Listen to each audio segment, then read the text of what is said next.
Hello, happy Friday. You guys, I set this up and then I started talking.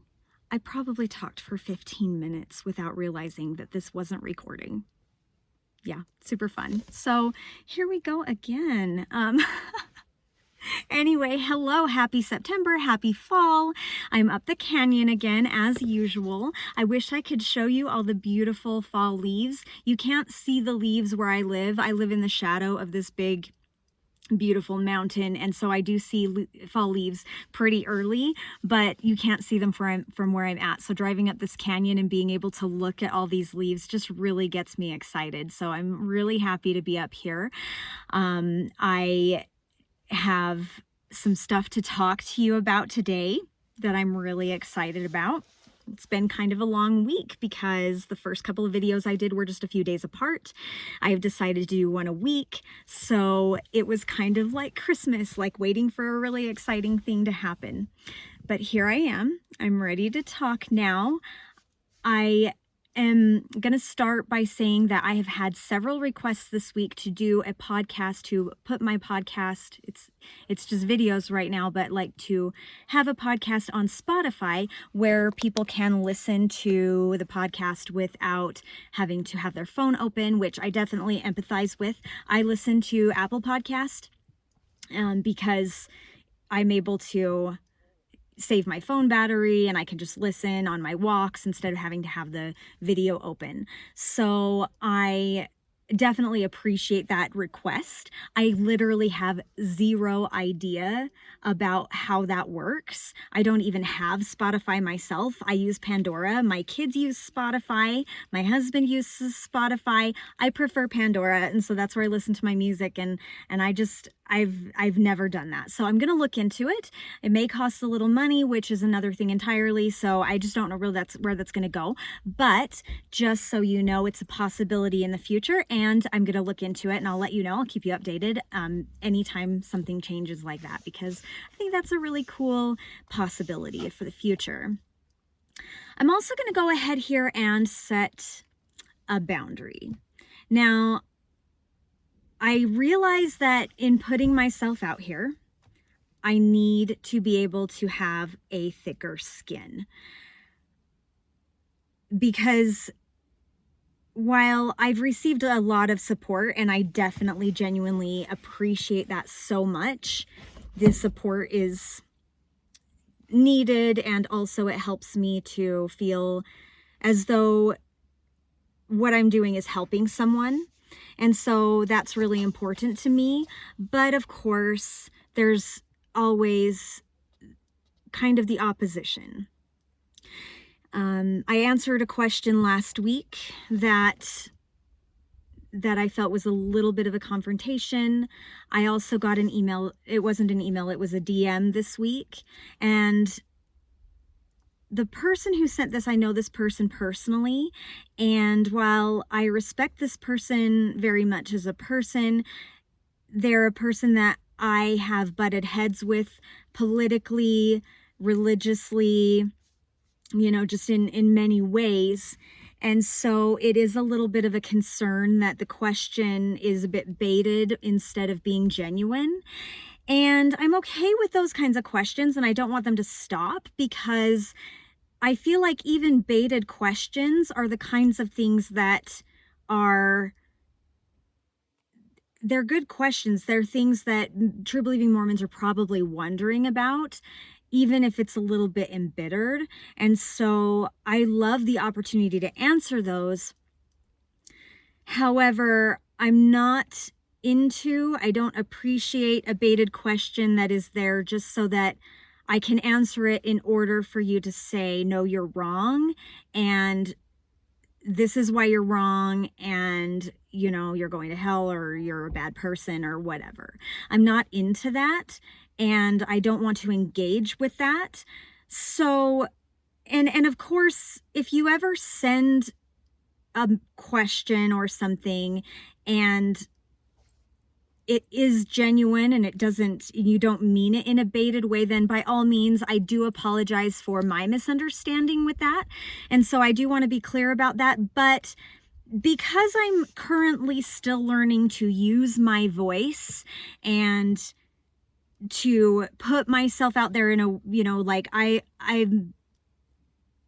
feel like this is the best thing to do. I think it's the right thing to do, but it is very scary.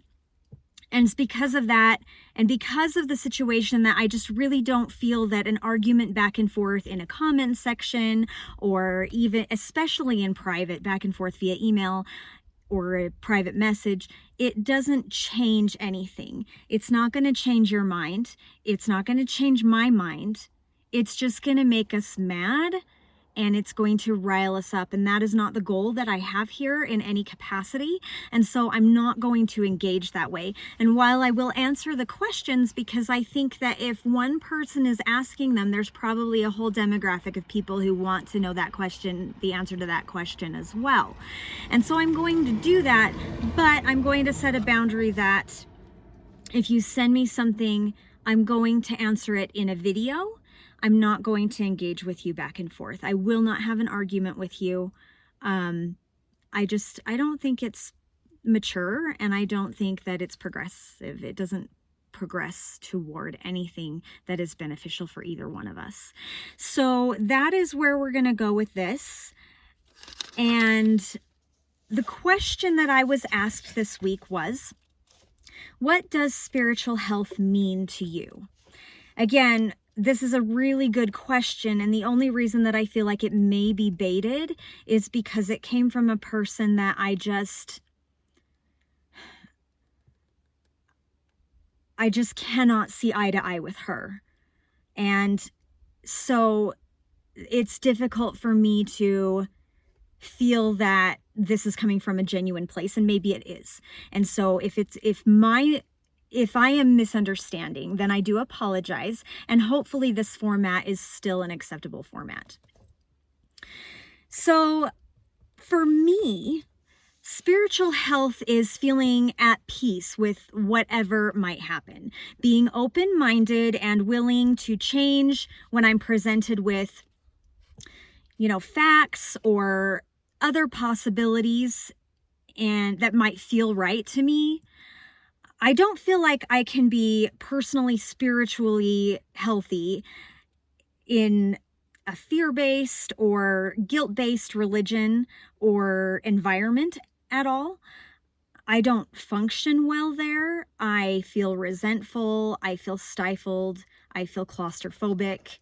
And so those aren't things that are going to be healthy for me. I know that there are people who feel differently, that they want rules and regulations, and they want to know what to do so that they can do that thing, and then they feel fulfilled and like they are progressing on some sort of line. And that's fantastic if that's how you feel spiritually healthy. For me, that is not spiritually healthy. And I can't feel like I don't have full autonomy. And by autonomy, I don't just mean where the church would say, you're given agency so that you can choose. And you can choose the right thing or you can choose the wrong thing, and then you'll have consequences. And if you choose the right thing, you'll have good consequences. And if you choose the bad thing, then you'll have bad consequences. And then to tell me all the things that I'm supposed to do, and then make me feel eternally guilty and bad and immoral for making a human mistake. I don't feel that that is what autonomy is. I don't feel that that's what agency is. And I don't think that it is, for me, something that I can thrive in. I don't see spiritual health in anybody, or myself even, who holds onto a belief so strongly that no matter how damaging or false, or, when you're presented with other facts, that you can't change your mind and you still hold tight to that, regardless of how damaging and hurtful it is. I don't think that a person can be spiritually healthy and still be threatened by other people's own personal beliefs. If a person can't sit with respect for another person's beliefs or behaviors that aren't hurting other people, obviously there are situations, beliefs that hurt other people or behaviors that hurt other people. That's not okay. That's not the same as a religion or like something that like is, it can't be spiritually healthy. And of course, if somebody is being hurt by a belief system or a community, then it is important to step in and say something about that. But when their beliefs aren't hurting another person, if it's with, a consenting adult who is of sound mind, having a belief system, then it's not hurting you. And even if you don't agree with them, then you should be spiritually healthy enough to let them have that belief and to not make fun of them or not belittle them or persecute them in any way. I'm not perfect at this, obviously. I am literally going through some stuff in front of you. I am deconstructing still. I am learning to deal with this, the trauma that I have, and I'm unpacking that. So I'm not perfect at that. I do believe that the LDS church harms people. Not everybody, maybe. There is a demographic that the church is literally built for.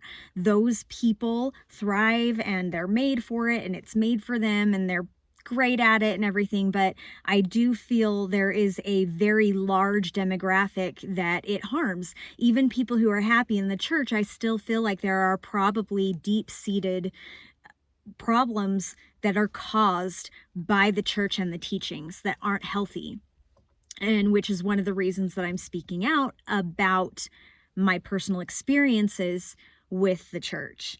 So, I think it's rare for a person to be like finished with that and to be just like, yes, I'm spiritually healthy now. But I think that it's spiritually unhealthy to rigidly and tenaciously define your beliefs at all times. I think that it's important to recognize that over time, your beliefs and your behaviors and your practices may change, and that that it is that those changes and being able to change and not to rigidly hang on to those beliefs regardless are, that's an indication of healthy spiritual practices, even if you haven't reached full spiritual health and if you're still struggling with that. So I don't know if that answers the question completely. I hope so. I think that my beliefs will change as I go, as time goes. When I first left the church, I thought, well, I'm still Christian. Over time, it has become that I really don't identify with Christianity. So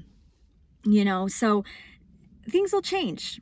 I don't know. I don't really know what will happen, but I do hope that I am open-minded enough to be presented with something different and to at least entertain something that is, if it feels good and it feels right and it is something that seems like it's healthy and helpful and good to other people.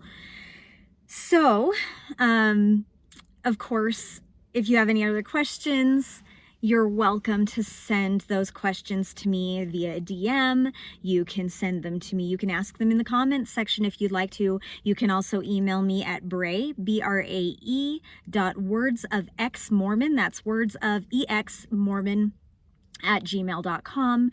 I'm happy to answer those questions in an upcoming video. If you even have questions about what I just said, or if you wanted to add anything, or even give me your definition. I've got little gnats in here now, which are even like worse than the bigger flies. So weird. Anyway, so today I'm really excited to talk about The Secret Lives of Mormon Wives. This is a series. I guess I've heard somewhere that it's like a documentary, but to me it looks like it's kind of like a reality TV. I have not watched it. I don't necessarily plan to watch it. It's just really not my thing. I don't like reality TV, so I just really don't like watch too much of that. I don't know, maybe curiosity will get the best of me and I will go and take a look and see what the fuss is about. I don't know for sure, but I haven't watched it. However, everyone who is in any kind of Mormon or ex-Mormon circle is very aware of the controversy surrounding this new series. It came out today, and many of you know that the church is so bothered by it that they literally put out a letter telling people not to watch it because it doesn't represent the church. And the thing is, though, is that every member has secrets. Every single member. I don't care if you're a bishop's wife or a stake president's wife, and I'm saying wives because Secret Life of Mormon Wives, and also I am a woman and a wife, but bishops have secrets. The young men have secrets. The prophet probably has secrets. Not even probably does. In fact, I have some opinions about some secrets that he has. I'm not going to talk about them today. But everybody has secrets and things that they hide. With the absolutely insane reaction to this video, this new, not video, but this new series that is out, it is easy to see why people keep things a secret when they think that it's going to be something that other people don't like in your community. We hide parts of us to present a perfectly and culturally and doctrinally Mormon front. That is an integral part of being a Mormon. It's not ever going to change as long as there's a church. So the Mormon community it's just not a safe place to be different. It's not a safe place to have a unique identity. There's very, very specific things that you are expected to do. And that doesn't just go as deep as sinning and, following rules and making sure that you're on the straight and narrow and everything. It literally goes as superficially as haircuts. So it's easy to see why people keep secrets.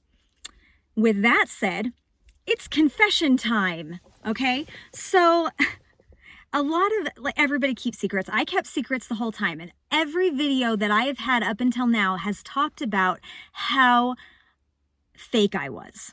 And I don't mean that like I am a really unique individual, and that's always been true. But the acting that I did and the front that I put forward in order to appear that I was a good and faithful and righteous woman is undeniable. It literally was my identity. So I'm going to tell you some of the things that I kept a secret. A lot of my secrets and my indulgences were pretty mild, okay? As a person who did try very hard to follow the rules, for a long time, I was a believing Mormon. For many years, I was also a nuanced or physically and mentally out kind of Mormon. But for the most part, growing up and everything, I was a believing Mormon, and I wanted to be defined as a good moral person. And so I did try to follow those rules. But it's literally impossible for everybody to follow those rules at all times. Now, I get it that people will say, well, that's what the atonement is for, blah, blah, blah. Those are other videos, because like the atonement in the Mormon church literally doesn't really matter. We are expected to earn our grace. We are expected to earn our salvation. And so like they talk a lot about it, but it really, when it comes down to it, really doesn't matter. And so with that said, here we go. I have a potty mouth. Not many people know that about me. My husband, when we started dating, I told him, I said, I have a potty mouth. I talk like I'm intelligent. I think I'm articulate. I think I'm intelligent. I majored, one of my majors was in, because I changed it a lot, was in English and literature. I read a lot as a kid. I do feel like I'm intelligent, but sometimes just, gosh darn it, just doesn't get the point across. Do you know what I mean? Like sometimes you need to be like, damn it. And, you know, fuck. Like it's just sometimes so good to swear. And I've always had that potty mouth. In high school, my friends would giggle because I was this really tiny, petite little thing. And so like, I would be like, ah, shit. And then they would sit and giggle like it was so funny because I was so little and cute and everything. So nobody expected that to come out of my mouth. But I have always sworn. I know my audience. I don't swear around my in-laws. I don't swear around children who are too little to understand that they're grown-up words and that they can't go around saying bad words just for no reason. But I do. And I've always have. I enjoy a good swear word. Dirty jokes. I really, really like dirty jokes sometimes. Like, you know, not like chauvinistic jokes or like things that are really gross, but you know, like innuendos, like, I don't know. I don't have an example. I should have probably thought of one or something like that, but I think it's I think they're funny and I giggle at them and I just, you know, it's funny. I really enjoy a dirty scene in a movie, and I've never been the kind of person who is really into pornography, like straight up porn. It's never been something that I've been drawn to, videos or pictures or anything like that. That's not what I'm talking about. I'm talking about like a really good, dirty, romantic scene in a movie that just is like, kind of makes you want to go jump your partner. Being totally honest here. And I read dirty books. I have since I was a little kid. Not a little kid. Okay, not a little kid. I'm talking that.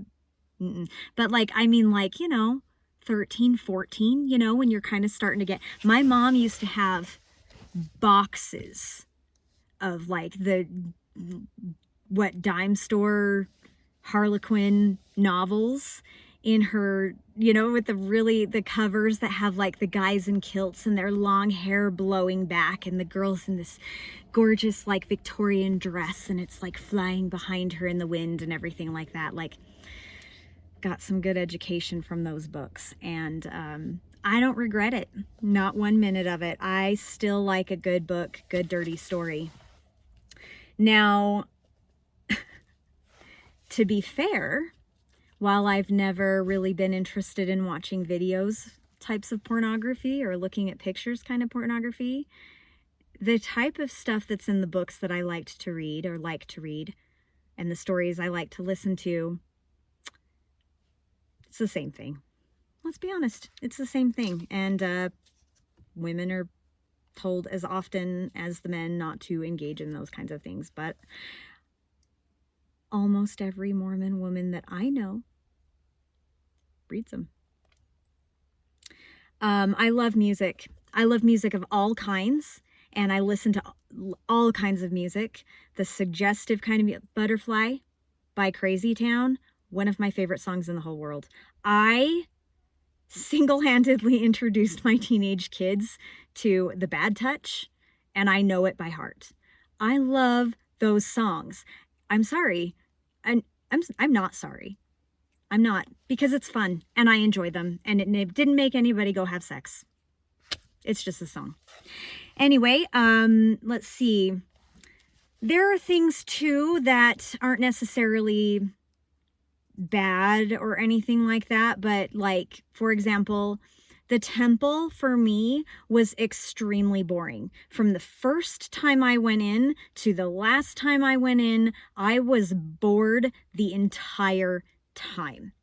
And it's difficult because you walk into the temple, and the first time you go, like maybe not every time you go, after you get married, like you go with your spouse, like maybe sometimes you go with your ward, but the first time you go in, you go with your family, and you have your mom and your dad there, and if you're getting married, you go with your husband and his family as well, and your, any siblings that have been to the temple previously. They all come, and they're there with you. And it's weird because it's like, have you ever had a movie that you just love, like that you're obsessed with and you think it's the greatest thing in the world? For me, it's like The Dark Crystal. It's bizarre, and like nobody remembers it. It's from the 80s, and it creeped most kids out, but I love The Dark Crystal. And if you watch this movie, think of the movie that you love the most, and you think it's the funniest movie. It's got the most beautiful graphics, whatever your movie is, think about that. And then you watch it with somebody who is important to you, and you're watching them, and they don't laugh at the funny parts, and they don't cry at the touching or sad parts, and they get up to go get a drink and don't ask you to pause it. That's what you feel like when you're going into the temple, is like somebody is showing you this thing that they have built up to be the best thing in the whole world, and you're just like, this is not okay. This isn't okay. This is not what I feel good in. This is boring. This is weird. That cannot possibly be real. And they're all looking at you going, did you feel it? Did you feel the spirit? Isn't this wonderful in here? Oh my goodness, isn't it so peaceful? No, it's not. It is boring, and it is expensive, and it is a waste of time. That's how I always felt. Always. And so that was something that you just can't talk about. You can't talk about it, because if you do, then there's just something wrong with you. Do you know what I mean? Like, it's not that they'll say, oh yeah, you're right, the temple is boring. Nobody will agree with you. They're just going to be like, oh, you probably aren't preparing properly. You're not ready to feel the spirit. You've got to prepare. You have to plan. You have to get yourself in the right mindset. Like, it's just so boring. So that was a secret. Oh yeah, I love the temple. Love it so much. No, I don't. The church was super boring. Always boring. There were definitely times where it was just a waste. It's a waste of time. It's a time suck, honestly. Like, being there, like, I used to get the sacrament meeting, and you'd have talks, and I could fake my way through that with a coloring book or on my phone, or literally when I was a child, I would get the program, which is like, it has like kind of the itinerary on there: opening prayer, the sacrament hymn, passing of the sacrament, bishop presiding, this guy's giving a talk, this person's giving a talk, another rest hymn, closing prayer, blah, blah, blah. And I would go through and I would circle all the A's. And then I would go through and circle all the B's. And then I'd go through and circle all the C's, and all the way, and I would just circle things. Like, it was such a waste of time. And so that was really boring. But no, you don't talk about that. You don't talk about how boring it is because you're a bad person. Well, you're there to take the sacrament. You're there to renew your covenants. Aren't your baptismal covenants important to you? Well, you better not say, no, they're not important, because that's another thing entirely. Callings. I had a few I enjoyed. I will admit that I did. There were some I enjoyed. They were a burden. They were a burden to me. They were a burden to my family. They cost me time. They cost me money. They cost me stress. They very, very rarely gave me peace or knowledge or growth. I always wore a cross. It wasn't really a secret. I'm not wearing it now. Today I have like a little bunny. It's like a tarot card thing. I don't know. But I used to wear a cross. I wore a cross for years. It was a Celtic cross, the cross with like the little circle. And I loved it because I love everything Celtic. So, but I wore it, and I would sometimes get comments. Nothing super offensive, just comments sometimes. Oh, you're wearing a cross? Well, yeah, I am. I didn't really further those kinds of confrontations. Before getting tattoos, I would get henna, which, you know, it's not really super looked down on. It's temporary, but I would get a henna tattoo, and then people would, you know, like, I definitely was asked a few times, is that a real tattoo? And like, it isn't like, is that a tattoo? Ooh, cool. It's like, is that a tattoo? You didn't do that, right? You know, that kind of thing. I'm a Democrat. Being a Democrat during 2020, during the COVID pandemic. Super fun. I'm a feminist. I hated state conference. If you hate church and you hate the temple, you're going to hate state conference. So I would skip state conference a lot. I'd be like, woohoo, free Sunday. Other things that I kept secret were considered much, much worse. I hated garments. I have always hated garments. Again, this is another video, probably several videos. There will be more about the garments. Any excuse not to wear garments was used it. I have tattoos. I got my tattoos. The first one I got was 2021. And I'm going to get more. I like them. And, you know, they weren't really secret. Obviously, like, they're in some pretty obvious places. My other one is on my leg. They're not secret. They're something you can see, but I definitely did wear things to church that kind of made them less conspicuous. I didn't want to be confronted about it, not because I was ashamed about it. Obviously, if I was ashamed about it, I wouldn't have gotten them some more visible, but because I just didn't want the confrontation about it. I never paid tithing on not never. I didn't pay tithing on child support regularly. I did a couple of times when somebody would make me feel guilty about it, but then I would think about it and I'd be like, no, it's not my money. And so I didn't pay that. I do have a complete other video again about that I'm going to talk about. So stay tuned. That should be fun. But I feel very strongly about that.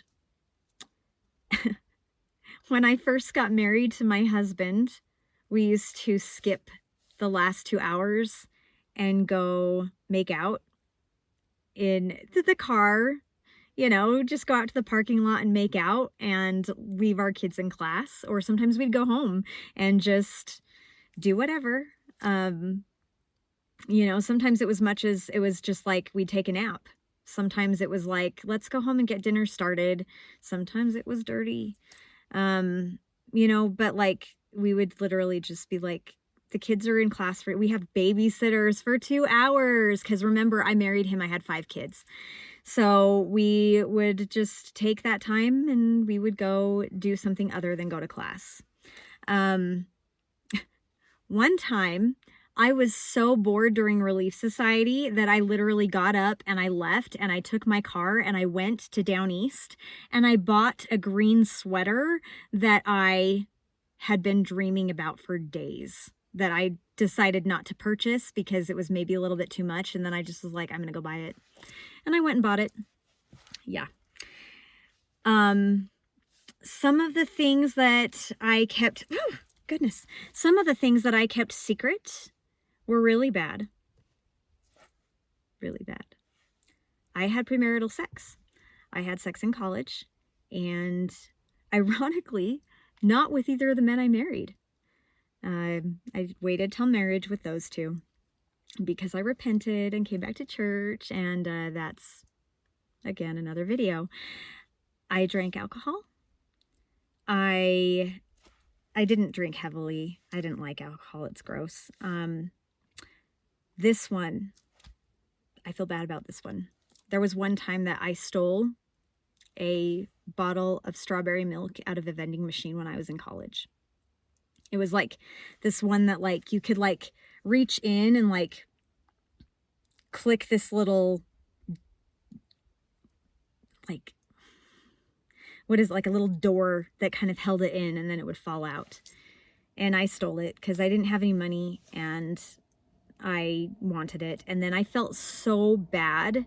Like I tried to call, there was like this number for like maintenance that you could call on the like this little plaque on it. And I tried to call the maintenance number, but like it was like voice activated stuff. Like I couldn't get a hold of a human.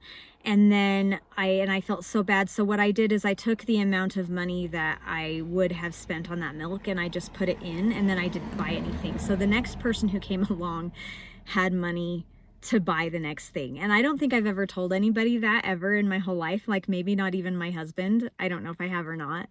And I've never stolen anything else in my whole life because that made me feel so bad. Like I cried about it for years. Like sometimes I would be in the shower and cry about stealing that, or like in bed trying to sleep and just be racking my brain about that stupid thing that I did. So I do feel bad about that because I am a very honest person.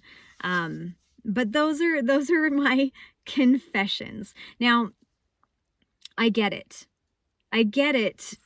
that, you know, the things these women are doing in this show, in the Secret Lives of Mormon Housewives, which I haven't watched it yet, and I've seen the previews. There is mention of some of the women being involved in open relationships like swinging. I think there's drugs mentioned, stuff like that. Alcohol for sure, definitely. They don't wear garments, and at least not all the time. And so I get that. Like, you know, maybe I really don't feel that even in my believing days that I would watch this and be mad about it. I feel like if anything, in my believing days, I would watch this and probably be like, wow, I feel really validated. Like, you know, like if they're doing these things, then I'm not that weird, you know, like maybe I would feel validated about that. I've really never been a kind of person that's like super judgy, looking down my nose at somebody, you know, like I've had plenty of people I've known who have gotten pregnant out of wedlock. I've been the person who has been like, here, I've got leftover pregnancy clothes, come and get them, you know, like I've gone to their baby showers, I've supported them.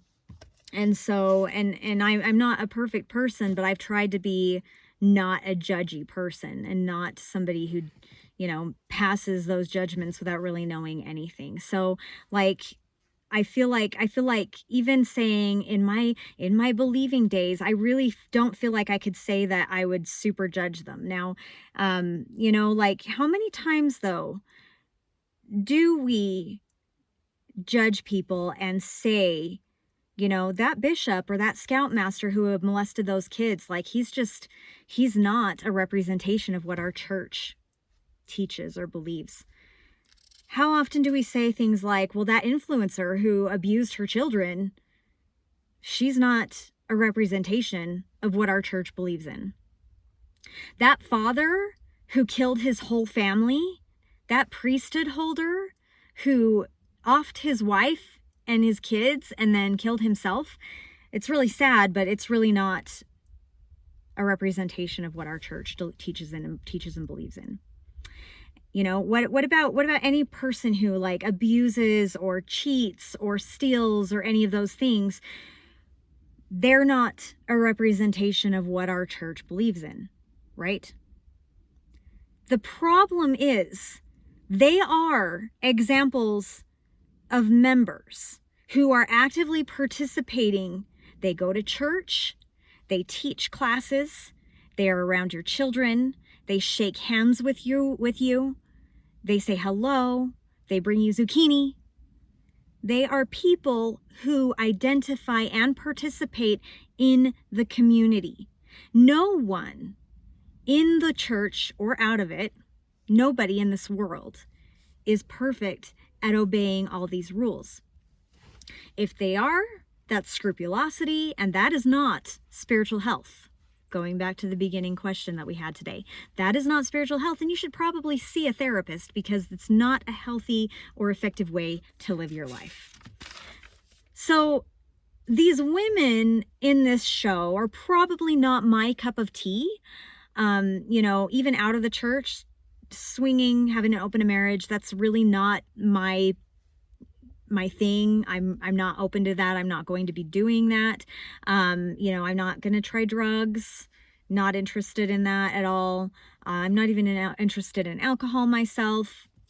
But, you know, with the whole argument that it's not representing an accurate portrayal of the church or people in the church, like, all I have to say is just that yes, they are.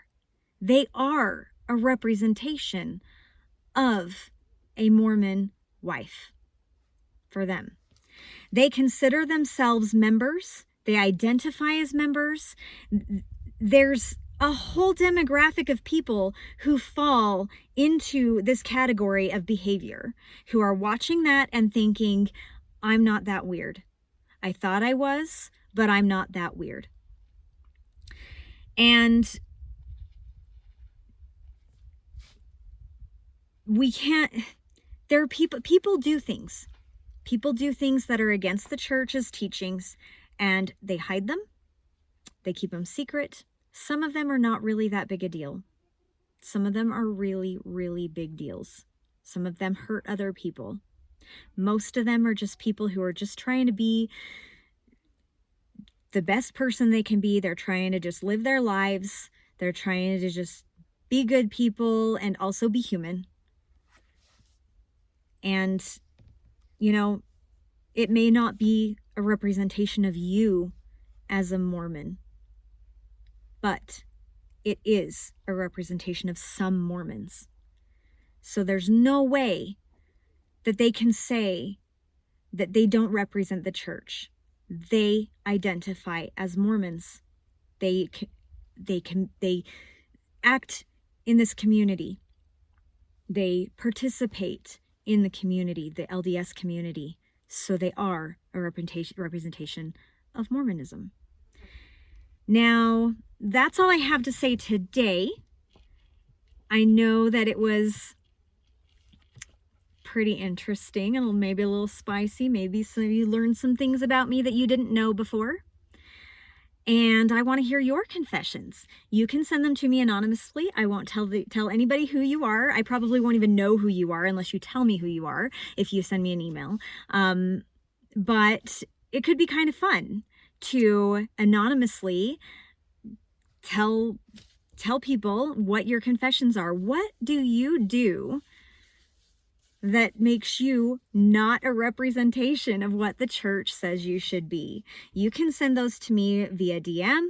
You can send them to me to my email address. That is Brae, BRAE, .wordsofx, that's EX, Mormon, @gmail.com. You can put them in the comment section if you don't care if somebody sees it or whatever, but I'd love to hear your confessions. It would be super fun. So if you have any questions, please feel free to email me, leave a comment, send a DM. I will be answering those in emails or in videos only, not back and forth. I do appreciate your support so much. Thank you again for coming and watching this video. Have a really good weekend.